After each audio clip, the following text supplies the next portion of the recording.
Hello, my dear friend, and welcome to the Spiritually Engineered Podcast, where we take a deep dive into the human experience from a spiritual perspective. Come on in, and I invite you to stay.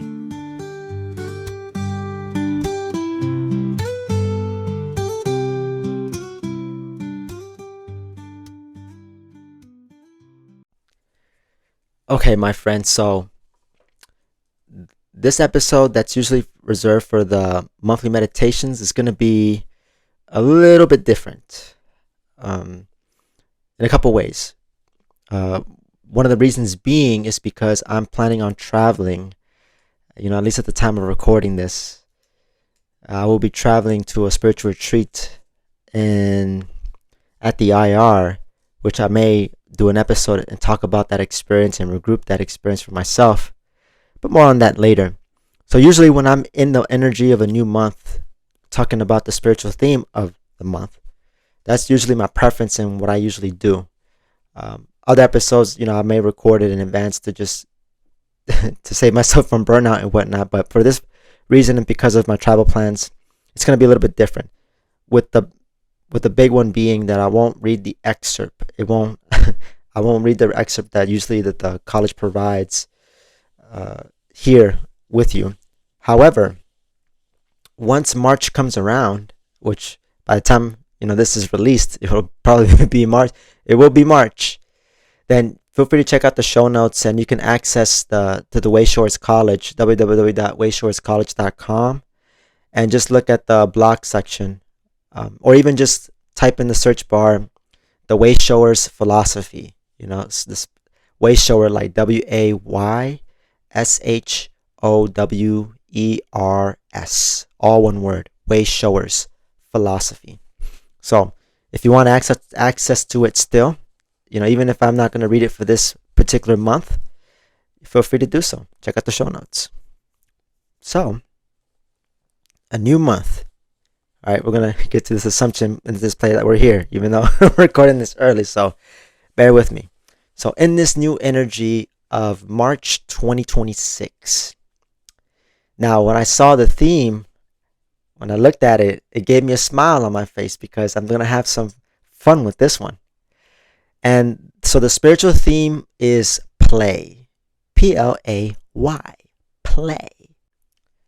So I think it's important that in how I work with the key words, I get a thought and a feeling for each word. So the thought being like, okay, thinking of my intellectual nature, the definition. So let's kind of play around with that for a bit here. So I looked at the dictionary here, ran a simple quick search, and there's a couple definitions here. Now, looking at it as a verb is engage in activity for enjoyment and recreation rather than a serious or practical purpose. Another definition is to take part in, usually a sport. And so the noun version, I'll read it to you. Activity engaged in for enjoyment and recreation, especially by children. Or another one, the conducting of an athletic match or contest. So this is like looking at the key word from an intellectual perspective, right? Definition here. You may have your own definition of it, right? And I encourage you to even just think about it for yourself. How would you define, like in just pure intellectual definition? Boom. What does that mean to you? How do you relate with that? And now getting into the feeling behind the word, or rather the experience. Ooh, experience. Okay. So an example for me, how I relate with the word play. I mean, for me, it's dance. That's a big one. Something that I've been resonating with. From time to time, I know there's a weekly dance called ecstatic dance. And for those of you, my listeners that are long-time listeners, know what I'm talking about. Or if you've been there yourself, all my peeps in the DC area, what's up? Shout out. You know what I'm talking about. It's a lot of fun. And I think, which is interesting because lately, well, let me take a step back. When it comes to play in the context of dancing, I mentioned that for myself when I get into some play. Usually it's, for me, when I'm in that space where it invites that. but I don't necessarily take that with me into my day to day, which is funny because I'm the type of person that's all about practicality. Whatever I learn and practice in a certain container, the the purpose of to live spiritually with a sense of practicality, the practical is a huge component to it, is taking what I've, like I said, in the container. It could be a retreat, it could be a course. Take that into other areas of my life to integrate that, the integration. That's a very key component to growing. If we don't implement and practice and do the work, show up, well, we may not, well, in my opinion, I may not progress. I may not experience much fulfillment as I could if I did practice. And for me, when I practice, part of the reasons why I do is to, at times, is to work on any blocks that I have, like deeply ingrained patterns that are just been over and over, that conditioning that takes time to heal. It takes time. And so that whole practice piece, it's one of those things that patience is the game. It's a marathon, not a sprint. Healing happens over time, although it can happen. Two things can be right at the same time. Healing can happen instantly, but then healing sometimes can take a while. In each and every single one of us, it looks very different for everybody. It's not like one standard or mold that, to validate if it's healing or not. If you receive the healing because you'll feel it. You know what I mean? It's like undeniable. It's something that I feel within my core. Not that my intellectual part can just be like, it's my feeling nature, our feeling nature. So, before I step even further, one of the things I want to invite you that I was going to do for this particular episode. So, with each spiritual theme, like the one I just shared, there's also, as part of what the Wayshowers College shares, what they put together, what they channel and share with people, there's different like sub-key theme words that relate to the overall spiritual theme. And so because I won't read you the excerpts, I do have the sub-keys that are typically 5. And I'm going to read them out to you. And as I'm doing that, I want you to just tune in for a moment. Tune in to, if you would consider the idea of having spirit guides being actively involved in your life, or any resonance, or even will perhaps resonate with God being involved in your life, whomever the case may be, I invite you to just ask for insights, ask for a key word of the following that I'm going to read to you, that's going to be a key to navigating the month of March, navigating the overall spiritual energy. Okay? So here goes. Number 1, enjoy. 2, delightful. 3, works. 4, satisfying. 5, beingness. So I'll read the 5 straight through once again. I'll read them in front to back to front, and you'll know what I mean. Just to help you tune in, just to get a sense for yourself if any of these words resonates with you at this time. And it could be the case that it could be more than one word. But if at least you have one word to work with as a pivot, that's more than enough. So here we go. Enjoy. Delightful. Works. Satisfying. Beingness. Beingness. Satisfying. Works. Delightful. Enjoy.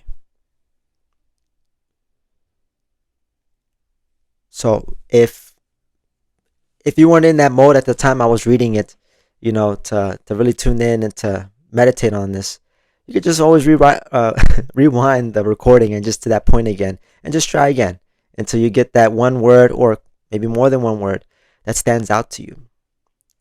And so for me, I just went ahead and checked with my guides to see which one would be most beneficial. And then just I was meditating briefly on that word. So for me, the sub key theme word that will be important for me in navigating the month is satisfying. Satisfying. Which allow me to kind of go deep into that one. Satisfying. To me, it's almost it relates a lot to the first sub key theme word, enjoy. Because what I noticed immediately about satisfying, it has the ing version, like it's actively I'm feeling it's satisfying, like it's just there's something there's a component to me that's very active, like I like in the moment of whatever it is I'm doing, it's like, oh, this is satisfying, it's like in that moment sort of a thing is what's standing out to me. And so whatever word that stood out to you, that's your pivot. That's your pivot for navigating. So if you find yourself, day in and day out, and perhaps you might, as we all get involved in life, might be caught up in something or something's coming up, a challenge maybe, whatever the case may be, remind yourself of the word that you channeled here with me. And I would encourage you as well, write it on a sticky note and put it somewhere where you'll definitely look at it as a daily reminder, you know. And as you move through the day or move through the month, if you have a space, a journal, or somewhere where you can take notes because something might come up related to that word. And in which case, write it down. That's vital information for you, for your own journey and your own life curriculum. Whatever stuff that you're uncovering within yourself, that is for you only. And the key word is just simply a means to help unfold. It's a means of your own personal unfoldment and just unfolding, your own personal unfoldment through moving through time, moving through the energy.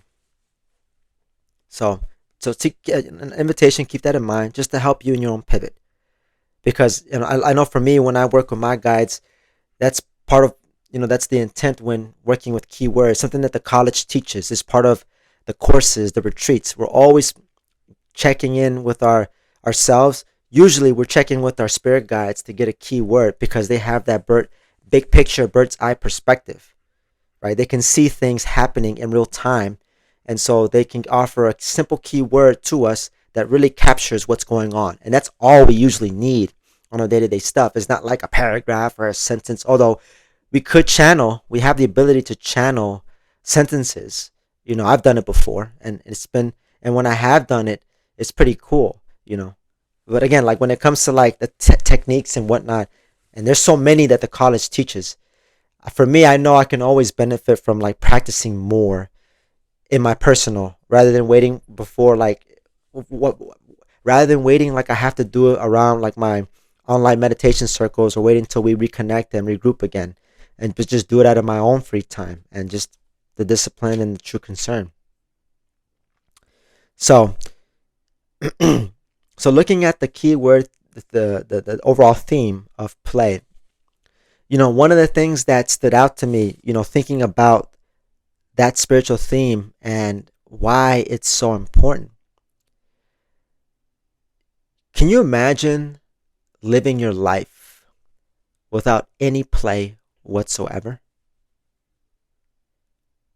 What would that look or feel like? Now, I don't know about you, but to me, it would be depressing as hell. Jesus. Woo! It'd be really depressing. Seriously.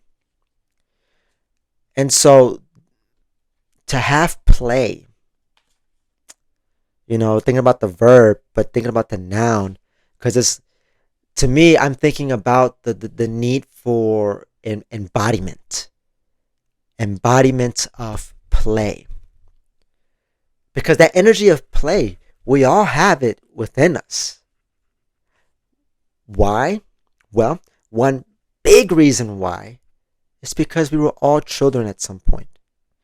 Think about that time when you were, your first 7 years, elementary school, middle school, maybe even.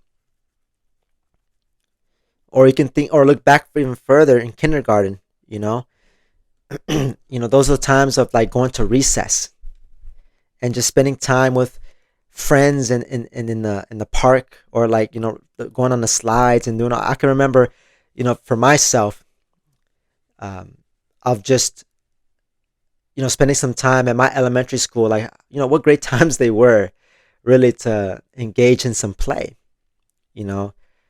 Um, and I'm glad that the school systems, although it's not perfect, but I'm glad that the school systems is set up that at least they have some time for kids, older souls and younger bodies, for them to have some play, because it's it's a need. It's part of the whole embodiment piece. That's how, honestly, if we're looking at the soul, how the soul flows in balance, each of us, it's it's the main ingredient in how we do things. It's how we do things that brings life into that which we are doing, whatever the case may be. You know, I mean, yes, I'm thinking about recess, like, yeah, we're gonna play with friends and all this stuff, play games. It could be sports, it could be playing tag or playing hopscotch or whatever it is your childhood memory, right? Think back to those experiences and how that felt. Now, I don't know about you, but definitely over the years, when adulting, maturing, becoming an adult and going through stuff, it's, I definitely had points where I felt myself darken a little bit, where I get so damn serious with myself. It's in that piece, that component right there, it's so is really the bane of my existence personally. I don't know if you can relate here, but it's my process, it's my thing, it's my ish, it's okay. I understand there's a bigger picture. So I'm not here to trip, but it does come up, and I know it's something I have to be cognizant of and be intentional in moving through that. And that's why I think it's important to have that play, because we all need to decompress sometimes. Often, I would say, in my opinion. And when it comes to playing the game of life, in the material world at least, because in the material world, it's about survival, right? That is a genuine important need. Survival, sustainability, so we can be here in this school, so that our soul part that's really operating this flesh suit can benefit from just being here, of the learning and growing and the fulfillment piece. You know, I think about that when of my personal keyword of satisfying, of just me being here and what I'm getting out of my opportunities as a soul. So definitely more important to just, invite more play, if it's, and I think it's a powerful thing, because I've been talking about play like in the context of recess, but I think it's a powerful thing when I can take that spirit that exists in you and me, right? Think of your childlike part.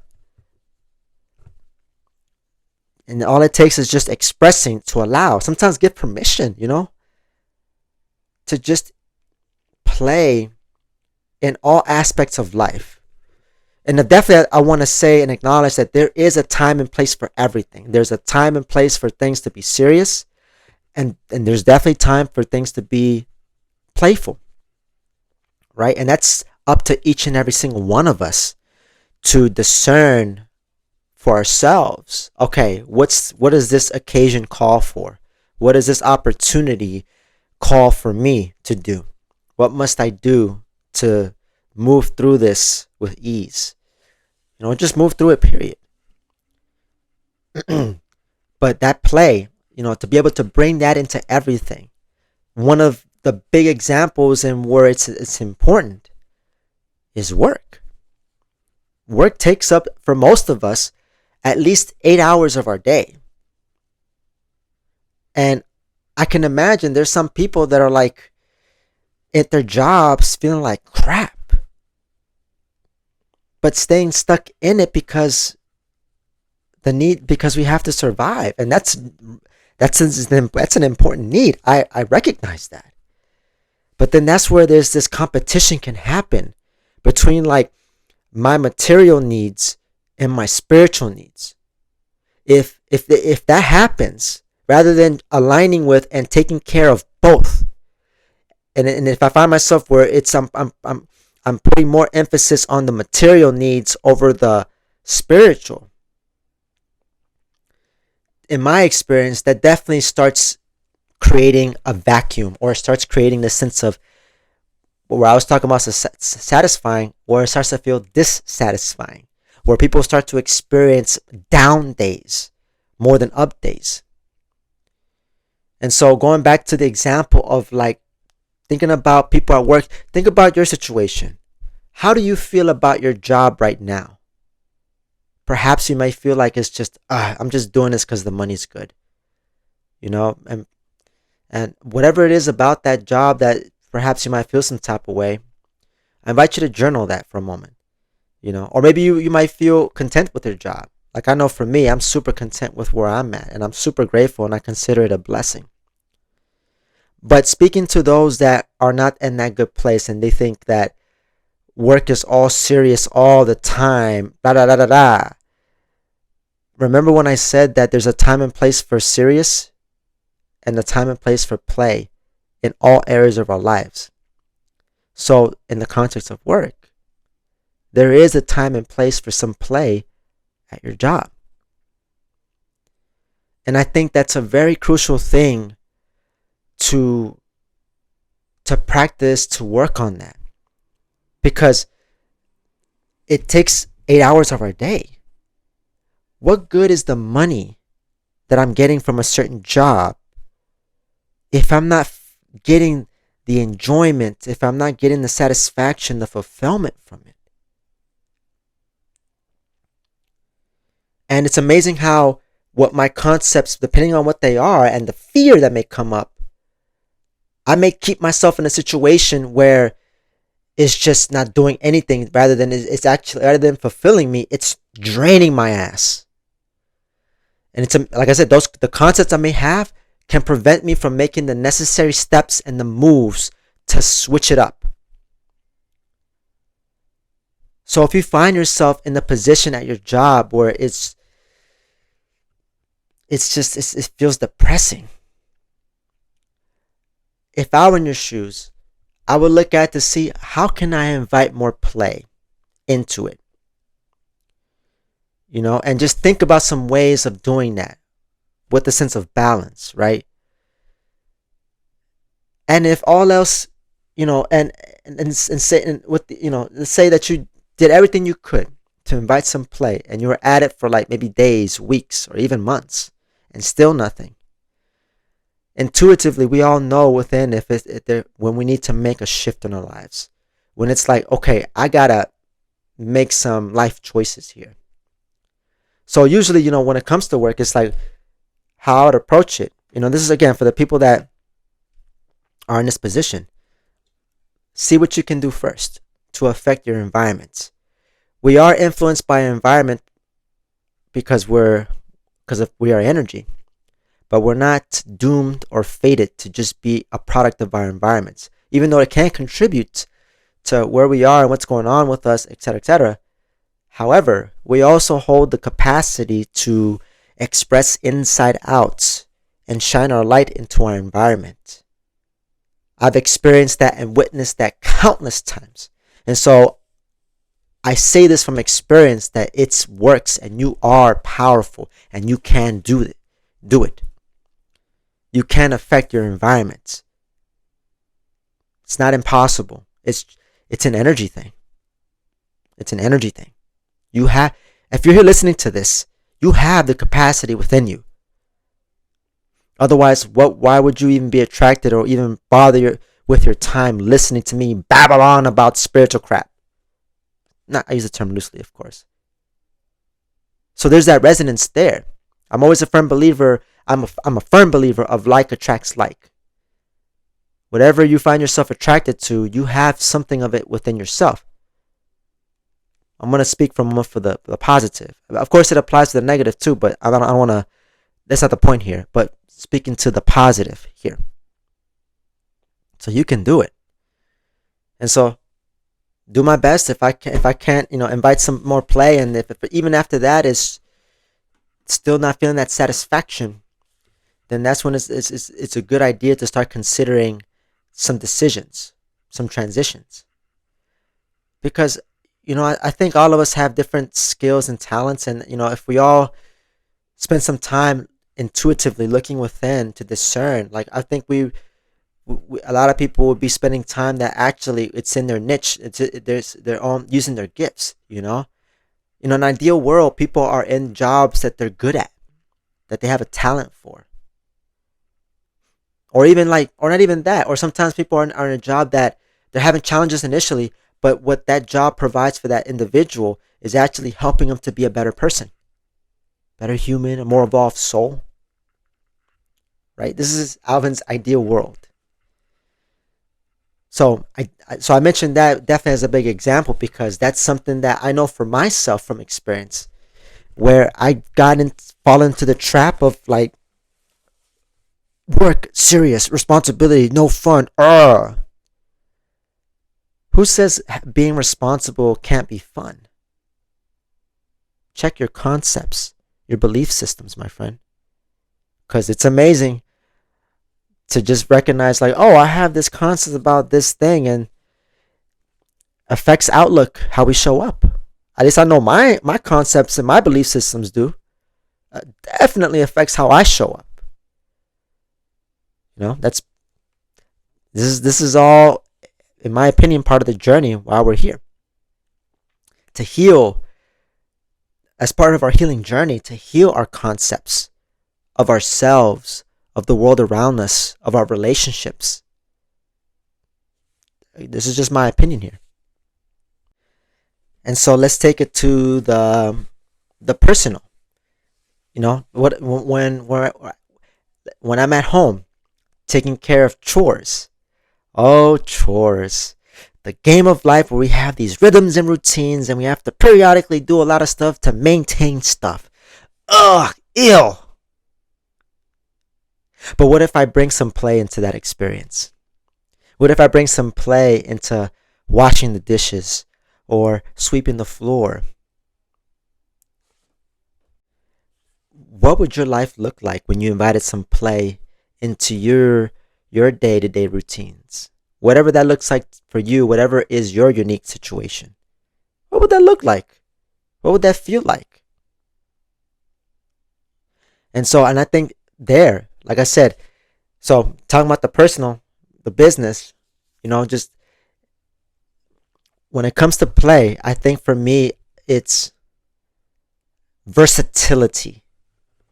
The energy of play is very versatile, so that no matter where I'm at, no matter what's going on, I can tap into that and use that.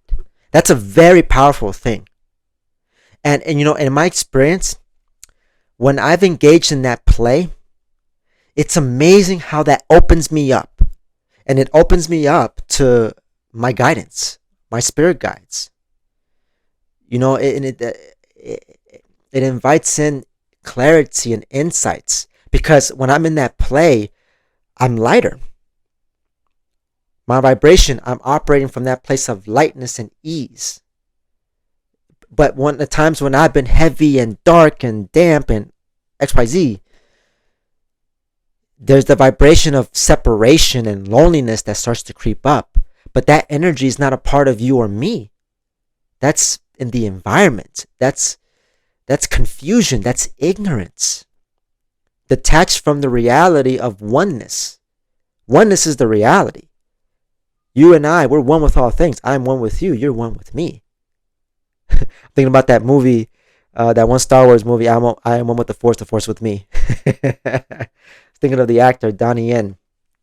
Awesome actor. Type of thing, I am one with you and you're one with me. I'm one with you, you're with me. You're one with me, I'm with you. Type of thing. So, at this point in the episode, can you begin to see and feel into and understand how powerful play can be in your life. Because we're faced with life, whether you like it or not. Whether I like it or not, I'm faced with it. I'm have to facing with my chores in due time when I have to. Gotta do laundry now. Oh, gotta fold clothes. Oh, I can always have those attitudes, but is it? But at points like that, at least when I'm at this space right now, talking about this all, I'm in that position where I can ask, is that really necessary? Does that have to be the way to do day-to-day stuff, to be involved in my life? Does it have to be depressing as hell? Good God. I would hope for you, my friend, that you would think that I would hope that for you it's not an option. That is not the only option. And that it's better to choose higher. Because that's what you do when you tune into your own play, your childlike part, play. You're choosing higher. And we always have that choice on a day-to-day basis. We always have a choice. And at times I know that for me can be a real kicker. Because, I won't even tell you how many times I choose lesser than. Choose into suffering because of my own damn programming and conditioning. These damn patterns, man. Whew. But hey, I'm still here. I ain't letting them get to me. And don't let whatever you got going on get to you. Because you're resilient AF. Strong individual. I mean, if you're like I said, if you're attracted to listen to this this guy here talking and rambling, then I know for a fact you got a lot of good things going for you. You have agency, you have the capabilities to take that. Then the more you can take that and practice that and embody that into your daily life in all areas of your life, and not limiting it to just like, let's say, the other area I mentioned was social. Reason being because I know usually for me in my social, I usually get engaged in a lot of play. For the most part, I engage in a lot of it. But there's always opportunity I recognize for me to engage in more play in my social life, for sure. But I didn't kind of speak too much into it because, at least from my experience, I've usually I always associate social with play because it's like, it's fun. I love to mingle with people and chat it up and whatnot. But I think for me to speak on the social, I would say what I mentioned earlier is that when I'm involved with people, and where I can really bring in that spirit of play into that is not allow myself to get so damn serious. So that when I'm interacting, I'm allowing myself to just be showing up as my authentic self and connecting with that person, be it 60 seconds, an hour, a whole day, or even more than that, or longer. I think that play helps me in all those areas, personal, business, and social, to just show up my best self. And I want to show up my best self because there's always a choice. I choose higher. The question you want to ask yourself is, will you? And I remember, and I think I'll end it here, this episode. When it comes to play, when I also think about play, I think about fun. And my good friend, Richard, shared with me that always stuck with me to this day, and I'll share it here, is that if you're not having fun, you're doing it wrong. When we're in that playful energy, and we can also play with some seriousness as well too. That's how versatile play is. It's like I feel so capable and can handle anything that comes up, no matter what happens in life. I maintain and keep that childlike spirit alive within me. And I'm just amazed at how it activates the people around me in my environments. And to me, that is a freaking win-win. That is being of service. That to me is the most effective way to create lasting change. When I'm just doing my thing, getting into some play, inviting people, doing with people, even those that don't give that same energy. And I'm like, okay, cool. I'm going to still do me, right? Well, at least they can catch the strays, the playful strays of the energy that can have that subtle impact. Because, all this to say, life here, in light of all the stuff that's out there, it's not all Like the essence of life isn't misery or suffering. That's not the end all be all or the or a requirement to live a fulfilling life. Whoever believes that, if you believe that, I personally would ask you to question that. Because life's great. When I can tune into the ways that my life is there for me. I mean, come on now. I have to tune into like the support I get from my team of spirit guides. Your spirit guides are helping you. The support the universe is offering you. When I tune into that, and that happens from time to time again. Even when I go through my crap, when I go through my shit and I'm like, this feels tough. That's okay. But because of those experiences that I've had, those up days, those are serves as good reminders like, hey, this is the reality. Life is great.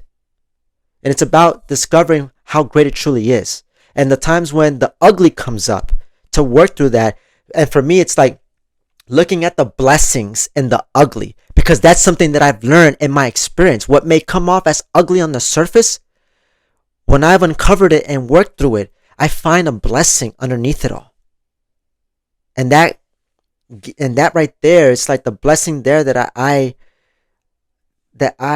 learn and grow in, that I experience, that becomes a part of me. That stays with me for eons of time. Whatever you've gone through, the blessings and those ugly challenges, the unpleasant experiences, whatever you've gone through, and you've gone through some stuff, I'm sure. The growth there, that's a part of you now, and that will stay with you forever. That's why we're here, and why I think that needs to be the number one priority as we move day in and day out, daily living, because that's what we take with us. Everything else is a means to an end, because we don't take it with us. We don't take the cars, we don't take the roles, we don't take the jobs, we don't take these identities, we don't take our beliefs, we don't take our ethnicities, we don't take none of that. Right? We don't take our physical body, we don't take none of that. We're a soul, a pure crystal clear vibration of love. A white light. One with everything. And so, I'll end it here in this episode, my friend, and just tune into your own light within. Think about those ways you can invite more play into your life, if you haven't already. Or if you are already in that play and you got that good groove going for yourself, find ways to being able to share that with others. Because I know when I've done that, it really becomes more fulfilling when it's shared. So it's a little invitation to you. Think of ways to how can I share this play with everyone, with more people, close ones, loved ones, or even strangers. And so I want you to go forth, my friend, and tap into your childlike play. Play the game, because you're built for it, spiritually. And to me, that's all you need to be powerful, to be successful, to live your best life, to claim your success, to carry myself with that play. I think for me it's just a perfect setup for the universe for me to align with the universe, and for me to just feel catapulted forward with all the support there. It's like me and my army, right? It's just like claiming the army that's there waiting, like supporting me, right? Tap into your army that's right there waiting for you to claim them. Be like, we're right there by your side. We're right there behind you. We got you. Lead the way. Lead the way, my friend. And so this has been another episode of Spiritual Engineered. I'm your host, Alvin Cepeda, signing out. And as always, take care, my dear friend.